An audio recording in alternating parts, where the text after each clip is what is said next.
ചേച്ചി എമ്മീൻ ജെല്ലിക്ക് സ്വാഗതം. ഇന്ന് ഞാനിപ്പോൾ ഇവിടെ ചെയ്യാൻ പോകുന്നത് അയല മീൻ കറി വയ്ക്കുന്നതാണ്. അയല മീൻ നമുക്ക് മുളകിട്ട് വയ്ക്കാം, തേങ്ങ അരച്ച് വയ്ക്കാം, അങ്ങനെ പല രീതിയിലും നമുക്ക് അയല മീൻ കറി വയ്ക്കാം. പക്ഷെ ഇന്ന് ഞാൻ തേങ്ങയെല്ലാം കൂടെ ചേർത്ത് വറുത്തരച്ച് കറി വയ്ക്കാനാണ് ഇരിക്കുന്നത്. 2 അയല പിഴിഞ്ഞ കിടപ്പുറത്തിൽ നിന്ന് കൊണ്ടുവന്നതാണ്. ഇത് മാത്രമല്ല വേറെ മീനുകളുണ്ട്. അപ്പം അയലയാകുമ്പം എല്ലാവർക്കും ഇഷ്ടപ്പെടുന്ന ഒരു മീനല്ലേ, അതുകൊണ്ട് ഇതൊന്നും നമുക്ക് കറി വയ്ക്കാം. ഞാൻ വെട്ടി കഴുകി വൃത്തിയാക്കി എടുക്കട്ടെ. മുറിച്ചെടുത്തിട്ടുണ്ട്. ഇനി ഇതിന് ചേർക്കേണ്ട സാധനങ്ങൾ എന്തൊക്കെയാണെന്നാണ് പറയാം. ഒരു മുരിങ്ങയ്ക്ക വേണം. ഒരു 3 പച്ചമുളക്. ഇപ്പോൾ പച്ചമുളകിൻ്റെ നല്ല എരിവായതുകൊണ്ടാണ് 3 പച്ചമുളക്, ഒരു 4-5 കഷ്ണം ചെറിയ ഉള്ളി, ഒരു തക്കാളി, ആവശ്യത്തിന് കറിവേപ്പില, ഒരല്പം ഇഞ്ചി വേണം, 2 കഷ്ണം വെളുത്തുള്ളിയും വേണം എടുത്ത് വെച്ചിട്ട്. പിന്നെ ഇതിന് കൂട്ടി ചേർക്കേണ്ട സാധനങ്ങളൊക്കെ എന്തെന്ന് പറഞ്ഞാൽ മഞ്ഞൾപ്പൊടി, മുളക് പൊടി, മല്ലിപ്പൊടി, പുളി, ഉപ്പ്, കുരുമുളക്, ഉലുവ, പിന്നെ വെളിച്ചെണ്ണ. ഒരു ചീനച്ചട്ടി വെച്ച് കൊടുക്കണം. ഒരല്പം എണ്ണ ഒഴിച്ചു കൊടുക്കണം. തേങ്ങ വറുക്കണം.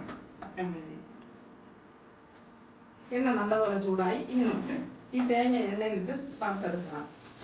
ഒരു അരമുറി തേങ്ങയാണ്, ഒരു ഇട സൈസിലെ തേങ്ങ, ഒരു അരമുറി തേങ്ങയാണ് ഞാൻ ചിരിക്കി വെച്ചിരുന്നത്.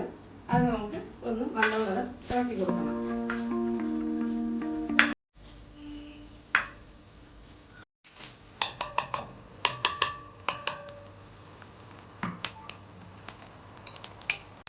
അങ്ങനെ തേങ്ങ നല്ലതുപോലെ മൂത്ത് കഴിഞ്ഞ് ഇനി നമുക്ക് ഇതിലോട്ട് മുളക് പൊടി, മല്ലിപ്പൊടി ചേർത്ത് കൊടുക്കണം. 2 മീനാണ്, അതിനനുസരിച്ചുള്ള മുളകാണ് ചേർക്കേണ്ടത്. ഇത് ചെറിയ മുളകും സാധാ മുളകും കൂടെ ചേർത്ത് പൊടിച്ച് വെച്ചിരിക്കുന്ന മുളകാണ്. ഇതിലോട്ട് നമുക്ക് ഒരു ചെറിയ സ്പൂണാണ്, ഒരു 3 സ്പൂൺ മുളക് ചേർത്ത് കൊടുത്തിട്ടുണ്ട്. മുളക് ഈ സ്റ്റൗ അണയ്ക്കുന്നുണ്ട്. ഇനി ഈ ചൂടിൽ തന്നെ മല്ലിപ്പൊടി ഇട്ട് കൊടുക്കണം.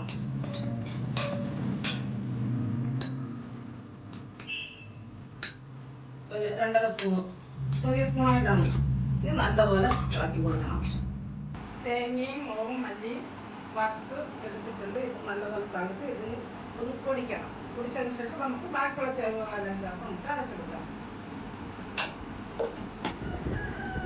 വെളുത്തുള്ളി, ഒരല്പം ഇഞ്ചി, ഒരു ഉരുളപ്പുളി വെച്ചിട്ടുണ്ട്. അതിന് ലേശം വെള്ളം ഒഴിച്ച്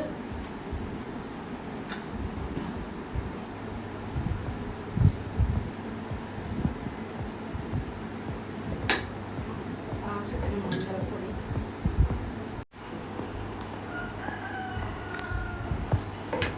നല്ലപോലെ വെള്ളം ചേർത്ത് അരച്ചെടുക്കണം. ഇതൊരു മൺചട്ടിയിലോട്ട് ഒഴിച്ചു കൊടുക്കാം.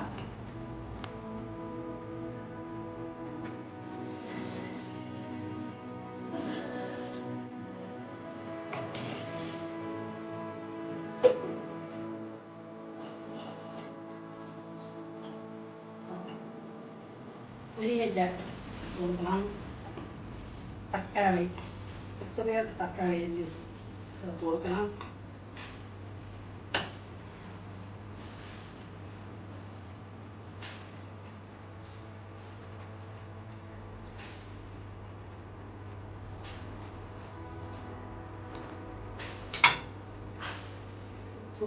ആവശ്യത്തിന് ഉപ്പ് ചേർത്ത് കൊടുക്കണം. നിങ്ങളുടെ കണക്കിൽ ചേർത്ത് കൊടുത്തോണ്ടാൽ മതി. ഞാൻ ഒരു ഉദ്ദേശം കണക്കിനാണ് ഇടുന്നത്. അതുപോലെ തന്നെ കുരുമുളക്, 1/2 സ്പൂൺ, ചെറിയ സ്പൂണാണ് കുരുമുളക് ചേർത്ത് കൊടുത്ത്. ഉലുവ ഇത് വറുത്ത് പൊടിച്ച് വെച്ചിരിക്കുന്നതാണ്. ഒരു 1/2 സ്പൂൺ ഉലുവ ചേർത്ത് കൊടുത്ത്. കറിവേപ്പില,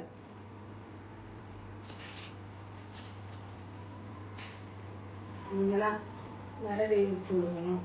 3 പച്ചമുളക് ഇട്ട് കൊടുക്കണം. ഇപ്പോൾ പച്ചമുളക് നോക്കാൻ ഭയങ്കര എരിവാണ്. അതുകൊണ്ട് കഴിവതും പച്ചമുളക് കുറച്ചിടണം.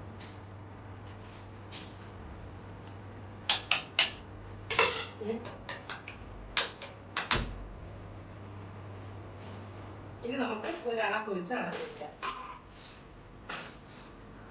നല്ലപോലെ തിളച്ച് വരണം. തിളച്ച് വന്നതിന് ശേഷം നമുക്ക് മീൻ കഷ്ണങ്ങൾ ഇട്ട് കൊടുക്കാം. അങ്ങനെ കറി നല്ലപോലെ തിളച്ച് കഴിഞ്ഞ് ഇനി നമുക്ക് ഇതിലോട്ട് മീൻ കഷ്ണങ്ങൾ ഇട്ട് കൊടുക്കാം. ഈ കറി ഇങ്ങനെ ഇടുന്നതാണ് ഇഷ്ടം.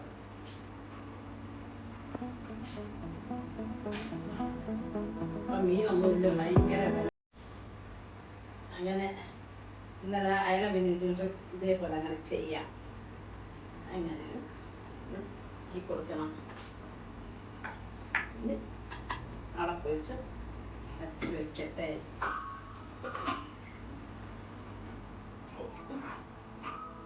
ഒരല്പം കറിവേപ്പിലയും കൂടി ഇട്ട് കൊടുക്കാം. നേരത്തെ ഇട്ടു, എന്നിരുന്നാലും അടപ്പ് തുറന്നൊന്ന് നോക്കട്ടെ. കറി നല്ലപോലെ തിളച്ചോണ്ടിരിക്കുന്നു. ഇനി നമുക്ക് ഇതിലോട്ട് ഒരു പച്ച വെളിച്ചെണ്ണ ഒഴിച്ചു കൊടുക്കും.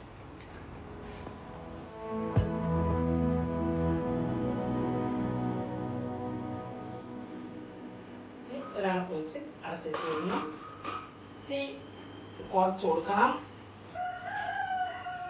ചെറിയ തീയിൽ മീൻ വന്ന് പാകമായി വരണം.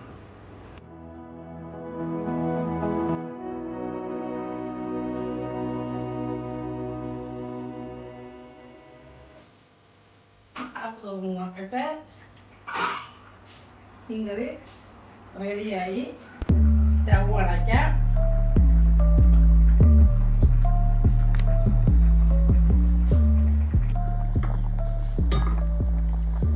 ലേശം ഉപ്പുപൊടി ചേർക്കണം. ഉപ്പുണ്ട്, എന്നിരുന്നാലും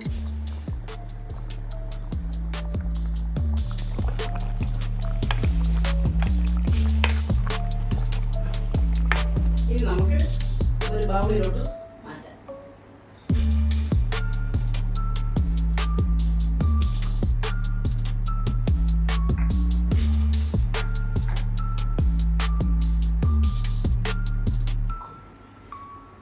മീൻകറി, അയല മീൻകറി റെഡിയായി.